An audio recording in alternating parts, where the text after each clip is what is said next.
Well, welcome back to Fiscal Notes channel, a leading technology provider of global policy and market intelligence. Joining to take us through the recent quarter, what investors should be paying attention to moving forward, and so much more between Josh Resnick, the CEO, joining us. Welcome back, sir. Thanks, Kyle. Glad to be here. It was a pleasure to get you back on. I wouldn't mind first and foremost speaking to the recent earnings exceeding guidance and kind of what was important about the quarter to you. Sure. Thanks again for having me. Excited to talk about what we're doing and the progress that we're making.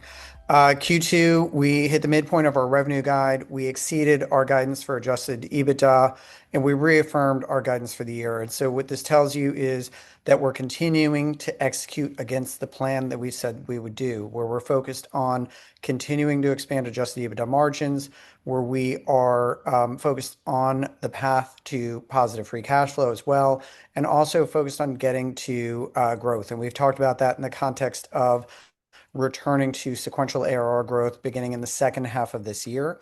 And we remain confident in doing that based on what we're seeing in terms of strong signals from customer engagement, sales metrics, and the like. And so for Q2, we reported continued expansion of our adjusted EBITDA margins. So again, doubling year over year. We had margins of 12% in Q2 compared to 4% pro forma basis versus last year.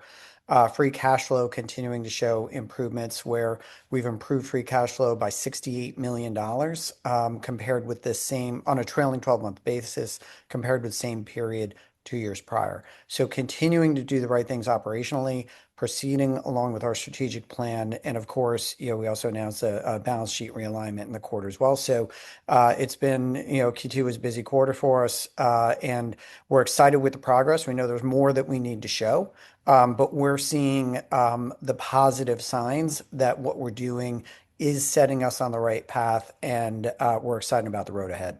Yeah, definitely appreciate it. And continuing to take a look here, I mean, you have a strong cash position, a robust balance sheet that I think investors are mispricing in this current market. But you mentioned too, you did the balance sheet realignment. Do you want to just kind of speak to a bit of that? Sure. So we had a senior term loan, which we had paid down significantly through disciplined cash management and through divestiture of non-core assets, but still had required payments that were beginning in 2026 with maturity in 2027. That senior term loan was stacked on top of a number of convertible notes that had been sitting on our balance sheet for years. And so what we did with the senior term loan refinance and the overall balance sheet realignment is we reset the bulk of the maturities to 2029. So most specifically, the new senior term loan and our largest legacy convertible note, we've now reset the maturity dates for those to 2029.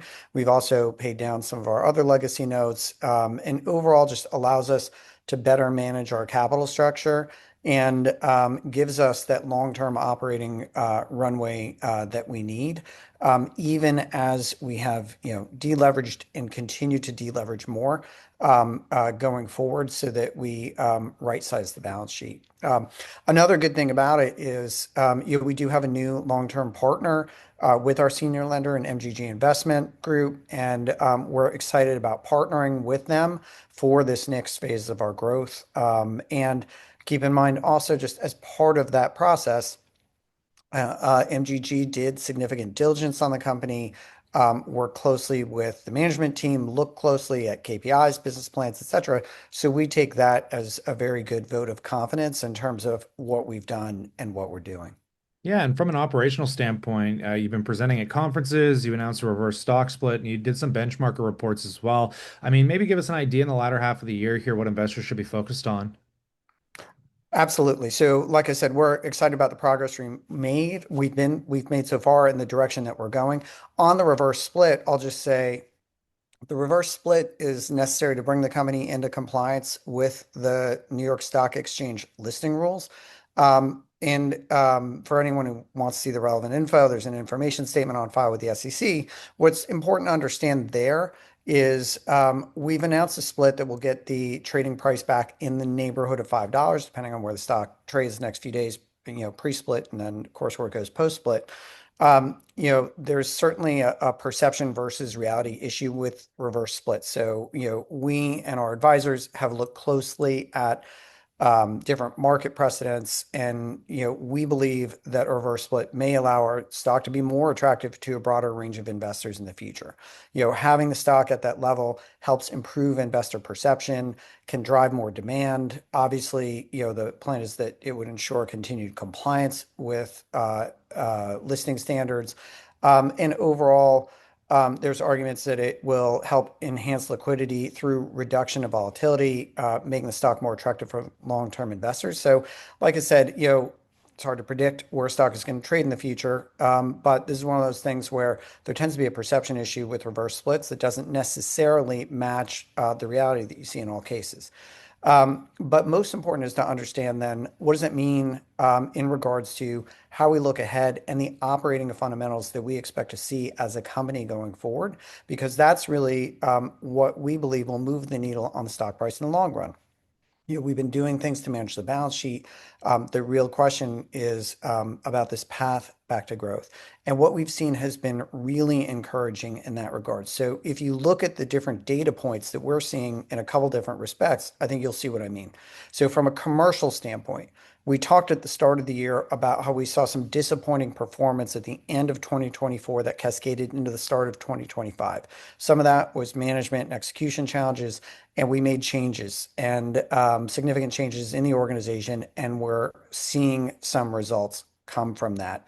And we're seeing overall very healthy metrics in our sales pipeline. And what we're starting to see now as we get deeper in the year is healthy results from a sales perspective. So specifically, inbound leads are up more than 20% year over year. So we're seeing good demand for our products. Our sales pipeline increased by 45% across Q2. So from the end of Q1 to the end of Q2, we saw that pipeline go up by 45%.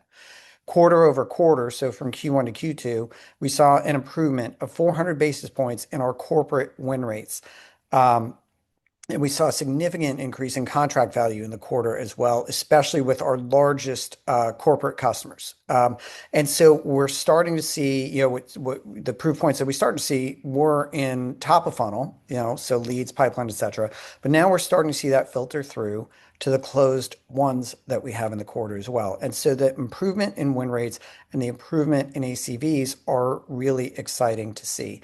And we're also continuing to see customers vote with their wallets in the form of the multi-year commitments. So as was the case in Q1 and Q2, on a year-over-year basis, we more than doubled the rate at which new private sector customers are signing on to multi-year commitments for our policy data. So this is showing that they have a significant degree of confidence and conviction in our products, in our solutions, the fact that they'll need it. And again, mathematically, that should translate directly into gross retention improvements in 2026 as well, which is getting straight to where our greatest growth challenges have been. So those are really exciting data points from a commercial perspective that give us optimism for where we're going. Now, product is really the key to driving that as well. And from a product perspective, we're seeing continued momentum there. Migration to PolicyNote was ahead of schedule at the end of Q2. We still expect to deprecate at least one of our large legacy platforms in 2025. We've seen in June, we announced that PolicyNote surpassed the legacy FiscalNote platform in daily active users. So we're seeing this level of activity that we want. We're continuing to drive the right product and engineering culture, and we've launched 25 new features, like major features and enhancements to the PolicyNote platform since it launched in January. And what's also really interesting is in addition to the point in time snapshots on usage that we've given before on increased engagement metrics and the like, now that PolicyNote has been in market for more than 6 months, we can start to look at usage over time, which is really important and really helpful to see.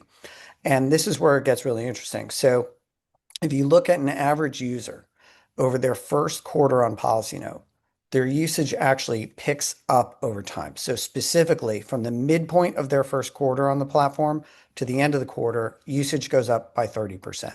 And think for a moment about what that means. That means their usage goes beyond just, okay, I have a new product, let me try it out, let me see if it works, which typically happens with any new product.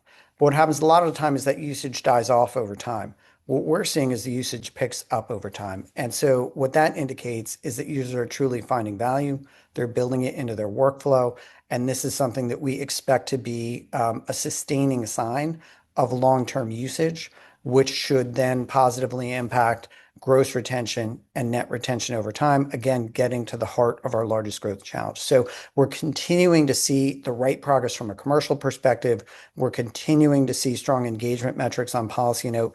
And the more we start to get more data points as the year goes on, the more encouraged we get. On that note, as always, we will pass it off to the viewers. We'd love to know what you think, but consider subscribing as news catalysts like this come down the wire. Of course, we'll bring it to you here, and we'll leave the links and everything in the description for those that want to continue to look a bit deeper into this story. But on that, as always, we look forward to catching you in the next one.